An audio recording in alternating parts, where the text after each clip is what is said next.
After denying my promotion, my boss said, Austin will need someone experienced to help him get up to speed. Austin was his 26-year-old son, who'd never worked a day in operations. I decided to work exactly 9 to 5 and watch everything collapse. The rain was hitting my windshield pretty hard when I sat in that parking garage, staring at my phone screen showing 23 missed calls from Pinnacle Systems. Just 2 days earlier, Richard Wells had looked me straight in the eye and told me I wasn't ready for the senior operations manager position I'd been working toward for 8 years. Now, everyone at the company was calling me like the building was on fire, and I knew exactly why. My name's Michael Patterson. I'm 49 years old, and what happened next cost the company millions and taught them exactly what my real value was. When Richard delivered the news about his son, Austin, getting my promotion, I'd been preparing for that meeting for months. I had spreadsheets showing how I'd improved efficiency by 35% over the past 2 years, reduced errors by 60%, and personally managed the Granite Industries relationship that brought in $8 million annually. Richard flipped through my portfolio for maybe 5 minutes before setting it aside. I appreciate everything you've done, Michael, he said, not really looking at me. But I've been thinking about the direction of this department. We need fresh perspectives, new energy. Austin will be joining us next month as Senior Operations Manager. The words hit me like ice water. Austin Wells, 26 years old, fresh MBA from Northwestern, 0 operational experience. I kept my expression neutral, the way they taught us in the Navy. I see. And where does that leave me? You'll continue in your current role. Austin will need someone experienced to help him get up to speed. He actually smiled when he said it, like he was doing me a favor. Great. I'm glad we're on the same page. Austin starts Monday, so maybe you can prepare some orientation materials over the weekend. That's when something inside me shifted. Not anger exactly, but a cold clarity about my situation. I'd been working 80-hour weeks for 8 years, missing my son Jake's baseball games, school plays, parent-teacher conferences. My wife Lisa had passed from cancer 5 years ago, and Jake only had me. Yet here I was, spending more time at Pinnacle than with him, and for what? To train my boss's unqualified son to take the job I'd earned? I stood up, shook Richard's hand professionally, and walked straight to the parking garage. That's where I made the decision that would bring their entire operation to its knees within 72 hours. See, what Richard and the executives didn't understand was the difference between my official job description and what I actually did every day. My contract specified managing daily operations within assigned scope, coordinating with other departments as needed, maintaining client relationships within operational parameters, standard corporate language that covered maybe 20% of my actual responsibilities. What I really did was arrive at 7 a.m. to prep briefing notes for Richard's 9 a.m. meetings, handle crisis management for 3 different departments, maintain relationships with our top 5 clients, including Granite Industries, and solve problems before they became disasters. But my job description said 9 to 5, Monday through Friday. So that's exactly what I was going to give them. Before I explain what happened next, you need to understand my background. I spent 12 years in the Navy handling logistics operations before joining Pinnacle. When you're responsible for getting supplies to ships halfway around the world, you learn that details matter. Every system, every process, every backup plan has to work perfectly, or people get hurt. That mindset made me invaluable at Pinnacle, where I'd rebuilt their entire operations department from scratch after my predecessor left, without any documentation. I'd created comprehensive manuals for every process, developed relationships with key clients, and essentially became the institutional memory of the entire department. My salary was $95,000 a year, decent but not spectacular for someone with my experience in the Chicago market. What I didn't know until later was that the senior operations manager position paid $140,000, and Richard had already promised it to Austin before even conducting my review. That Tuesday evening, I did something I hadn't done in years. I turned off my work phone at 5:30 p.m. Jake was shocked when I walked in the door at 6 p.m. instead of 8 or 9. Dad, why are you home so early? I decided my time was more valuable than I thought, I told him. Want to throw a baseball around before dinner? His face lit up like Christmas morning, and I realized how much I'd been missing. Wednesday morning, I arrived at exactly 9 a.m. No briefing notes for Richard, no early morning crisis management, no preemptive problem solving. I sat at my desk and worked exclusively on tasks explicitly listed in my job description. When emails came in about issues outside my official scope, I forwarded them to the appropriate departments with a polite note about focusing on my core responsibilities. By 10 a.m., the first cracks were showing. Janet from accounting stopped by my desk with a confused expression. "Michael, did you see the email about the Granite Industries shipping schedule conflict?" "I did," I replied, continuing to work on my assigned quarterly report. "So, can you fix it like you usually do?" "That's actually a logistics coordination issue. I forwarded it to shipping and procurement. They'll need to work it out together." Her eyebrows shot up. "But you always handle these cross-department things." "I've been advised to focus more on my core responsibilities," I said with a professional smile. "Just trying to be more efficient with my time." By Thursday, what started as minor confusion had escalated into full-scale chaos. The Granite Industries issue had blown up because shipping and procurement couldn't figure out the workaround I'd normally handle in 10 minutes. 3 other major clients had routine requests sitting in various departments because nobody knew the proper escalation procedures. My comprehensive operations manual, all 200 pages of it, sat unopened on shared drive because apparently nobody had ever needed to reference it while I was handling everything. Peter from procurement wandered by my desk around 2 p.m. looking frazzled. "Michael, the Baxter Industries purchase order is stuck in approval hell. Can you work your magic?" "What seems to be the issue?" I asked, genuinely curious how bad things had gotten. "The system won't accept their new billing address, and nobody knows how to override it." I nodded thoughtfully. "That process is covered in Section 7 of the Operations Manual. The override requires supervisor approval from both procurement and accounting. But that'll take hours of phone calls and emails back and forth. It's a security feature to prevent billing fraud. Pretty important protection for the company." Peter stared at me like I'd grown a second head. "You've always just handled these things in 5 minutes.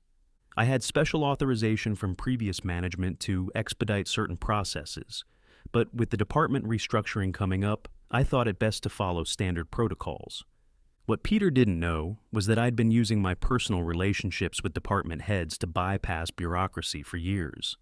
Those relationships took years to build, and they were based on trust that I'd earned by solving problems and never throwing anyone under the bus.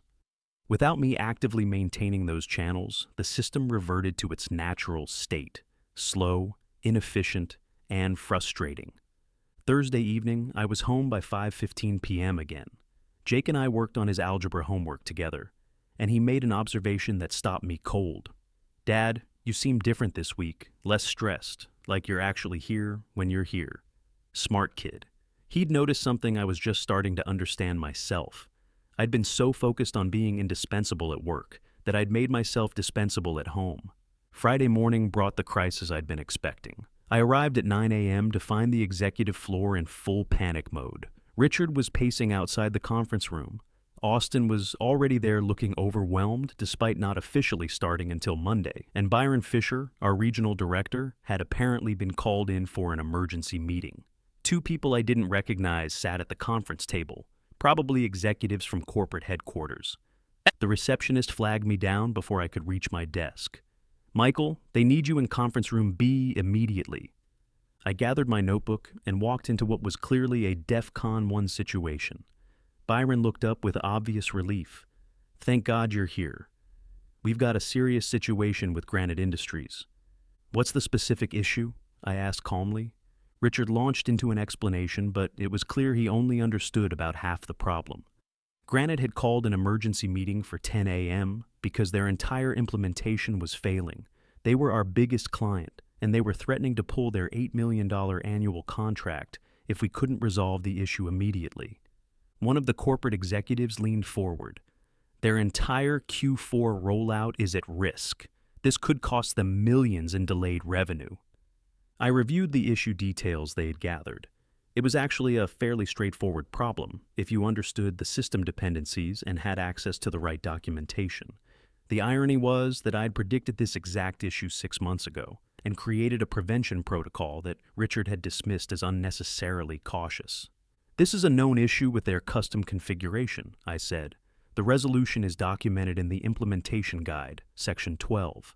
It requires coordinating changes across 3 different systems in a specific sequence. The process takes about 3 hours if you follow the step-by-step procedures." Austin was frantically flipping through his copy of the manual. "Which section exactly?" "Section 12, subsections 4.7 through 4.12. Byron leaned forward. "Can you handle this immediately?" I checked my watch. "I have the quarterly compliance review scheduled at 11 a.m. That's due to federal regulators by end of day, so it can't be rescheduled." "The compliance review can wait," Richard said quickly. "Granite is more critical." "I understand granite is important," I replied. "However, missing the regulatory deadline results in automatic penalties of $50,000 per day and potential license suspension. That would affect all our clients, not just Granite." The room went silent. You could practically hear everyone calculating the implications. "What are our options?" Byron asked carefully. "Well, Austin could handle the Granite issue using the documented procedures. It would be excellent training for him, and I'd be available for questions between compliance review sessions." Austin looked like a deer in headlights. "I don't think I'm ready for something this critical." "The documentation is very detailed," I said encouragingly. "Everything is laid out step by step. This is exactly the kind of hands-on experience you'll need in your new role as Senior Operations Manager." Richard's face was getting red. "Michael, we need you to fix this personally." "I'm happy to take point on Granite," I said, "if you'd like me to reschedule the compliance review, but I want to be clear about the regulatory implications and the daily penalties." Byron held up a hand. "Let's think this through. What would it take to handle both?" I considered the timeline. The compliance review is scheduled in 2-hour blocks. I could handle the most critical Granite fixes between sessions, but the full resolution wouldn't be complete until after 5 p.m. "That's cutting it very close with Granite's deadline," the corporate executive noted. "It is," I agreed. "In the past, I would have stayed until midnight to handle both, but I've been reflecting on the work-life balance lately. My son has a baseball game tonight that I've already missed twice this month." The silence was deafening. These were people who regularly worked 60-hour weeks and expected the same from everyone else. The idea that I would prioritize a Little League game over an $8 million client was incomprehensible to them. Byron finally broke the silence. "Michael, let me be direct. What would it take for you to handle this crisis the way you always have?" I looked around the room at the faces staring at me. These people had relied on my expertise for 8 years without ever acknowledging what I actually contributed. Now, suddenly, my work-life balance was their emergency. "Well," I said slowly, "I suppose we should discuss what my role actually is here." "Your role is to solve operational problems," Richard said tersely. "According to my job description, my role is to manage daily operations within assigned scope. The Granite implementation falls under project management, which reports to a different department." The corporate executive leaned forward. "Are you saying you won't help?" "Not at all. I'm saying that if we want to resolve this properly, we need to clarify responsibilities and authorities. Austin is starting as Senior Operations Manager on Monday. This seems like an excellent opportunity for him to learn the systems." Austin spoke up, his voice shaky.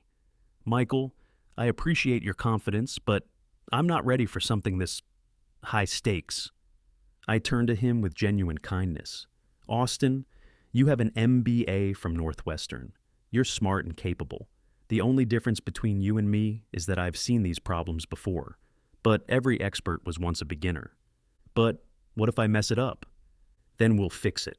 That's how you learn. The documentation is comprehensive, and I'll be available for guidance." Richard was getting impatient. "We don't have time for training exercises." "Actually, we do," I said.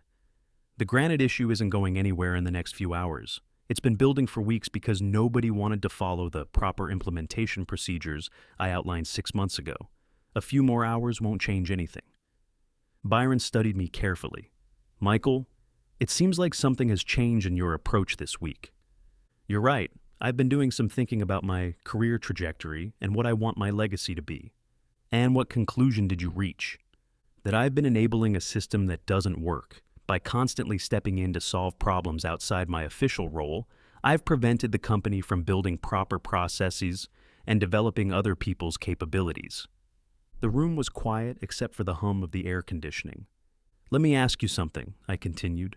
What happens when I retire, or get hit by a bus, or decide to take that job offer from Meridian Corporation?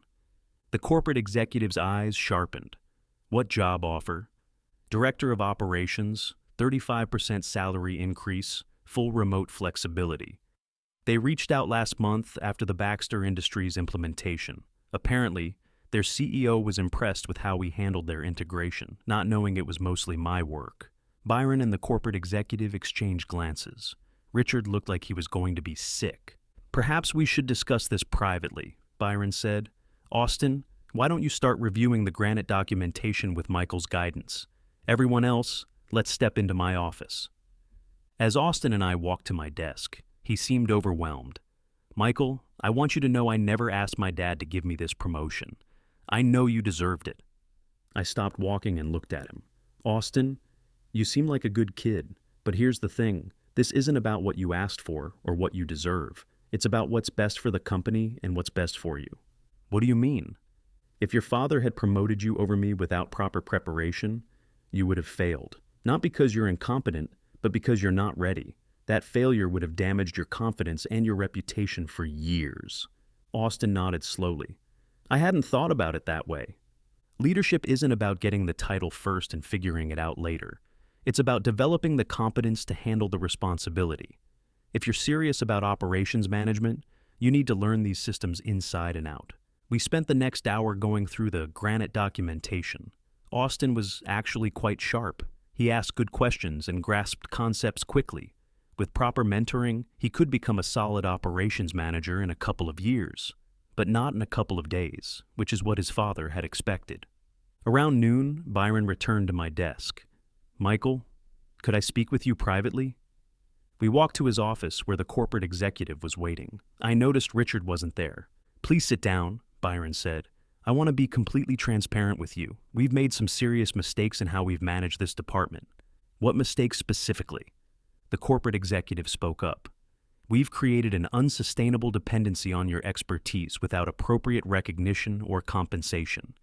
Your current salary is $95,000, correct? That's right. The senior operations manager position pays $140,000. We're prepared to offer you the position of director of operations at $165,000, reporting directly to me, Byron said. You'll have authority to restructure the department as you see fit and full hiring authority for 2 additional senior positions. It was more than I'd expected. Not just the senior operations manager role, but a director position that would put me on the executive track. What about Austin? I asked. Austin will start as an operations associate at $65,000 and work his way up under your guidance. If he demonstrates competence, he can advance based on merit. And Richard? Byron shifted uncomfortably. Richard will be transitioning to a strategic planning role without operational oversight. The department will report through your office.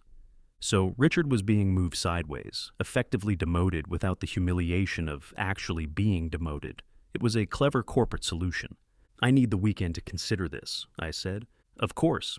But Michael, I need an answer by Monday morning, and I'd appreciate if you could help stabilize the Granite situation today, regardless of your decision. I nodded. I'll handle Granite this afternoon. Austin can assist and take detailed notes. That afternoon, Austin and I worked together on the Granite Industries crisis. I walked him through each step of the resolution process, explaining not just what to do, but why each step mattered. He took detailed notes and asked smart questions that showed he was really trying to understand the underlying systems. This is incredibly complex, Austin said, as we finished the technical fixes. How did you learn all this? 8 years of trial and error, I told him, plus a lot of late nights reading system manuals that nobody else wanted to touch. I had no idea how much went into this job.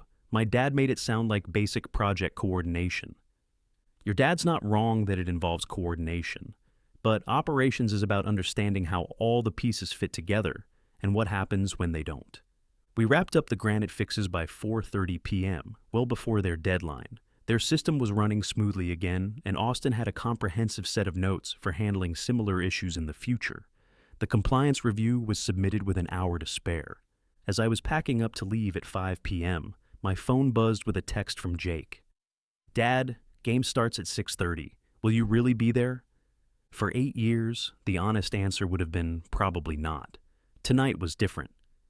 "Wouldn't miss it," I texted back. Jake's baseball game was everything I'd been missing. He pitched 4 strong innings, and I got to see him strike out the cleanup hitter with a curveball I'd taught him the previous weekend. After the game, we went for ice cream and talked about school, his friends, and his plans for summer. "Dad," he said as we sat outside the ice cream shop, "are you going to keep coming to my games?" "That's the plan, buddy. I've been working too much, and I don't want to miss any more of your seasons." "Good," he said, grinning, because Tommy's dad never misses his games, and I was getting jealous. That hit me harder than I expected. My 12-year-old son had been watching other fathers show up, while his dad was stuck in meetings about quarterly reports that nobody would remember in a month. Over the weekend, I thought long and hard about Byron's offer. The director position was everything I'd worked toward: recognition, authority, and the ability to build systems that would help other people advance instead of getting stuck like I had. But there was also something appealing about the fresh start that Meridian Corporation represented. No history of being overlooked, no colleagues who still saw me as the behind-the-scenes problem solver rather than leadership material. I also did some research that proved enlightening. Richard's son, Austin, wasn't his only child. He had a daughter, Patricia, who'd graduated summa cum laude from MIT with a degree in operations research. She worked for a competitor because Richard had refused to hire her, saying he didn't believe in nepotism. The hypocrisy was stunning. On Sunday evening, I made my decision. Monday morning, I arrived at 8:30 a.m., a compromise between my old 7 a.m. routine and the strict 9 a.m. I'd been maintaining. I went straight to Byron's office. "I'm accepting your offer," I told him, "but with conditions." Byron nodded. "Go ahead." "First, I want full authority to hire and develop talent from within the company. Too many good people get overlooked because they're not in the right positions to showcase their abilities." Agreed. "Second, I want to implement a comprehensive cross-training program. What happened this week should never happen again. No critical knowledge should exist in only one person's head." Also agreed. "Third, I want a $10,000 signing bonus to compensate for the years I was underpaid while essentially doing director-level work." Byron smiled. "I was authorized to offer up to $15,000, so consider it done. And finally, I want Austin to succeed in this field if it's what he really wants, but he needs to earn it through competence, not connections. I think you'll find Austin is more committed to learning than any of us expected." The transition took about 6 weeks. I restructured the department around clear roles and responsibilities instead of the informal system of whoever handles it best. I hired 2 excellent senior staff members, including Patricia Wells, Richard's own daughter, who turned out to be brilliant at process optimization. The look on Richard's face when I announced her hiring in the all-hands meeting was priceless. Austin, to his credit, worked harder than anyone expected. He stayed late not because he had to, but because he wanted to master the systems. Within 3 months, he was handling routine client issues independently and showing real potential for leadership. He even apologized to me privately for how his father had handled the situation. "I was supposed to be the golden child getting the easy path," he told me. "But watching you work, seeing how much knowledge and skill this really takes, I'm grateful you forced me to earn it." The most surprising development was with Richard. Once he wasn't trying to manage operations he didn't understand, he actually excelled at strategic planning. His big-picture thinking, combined with the solid operational foundation we were building, helped the company land 2 major new contracts worth a combined $15 million annually. He never apologized directly, but he did send me a bottle of 25-year-old Macallan with a note that said, "For making the department what it should have been all along."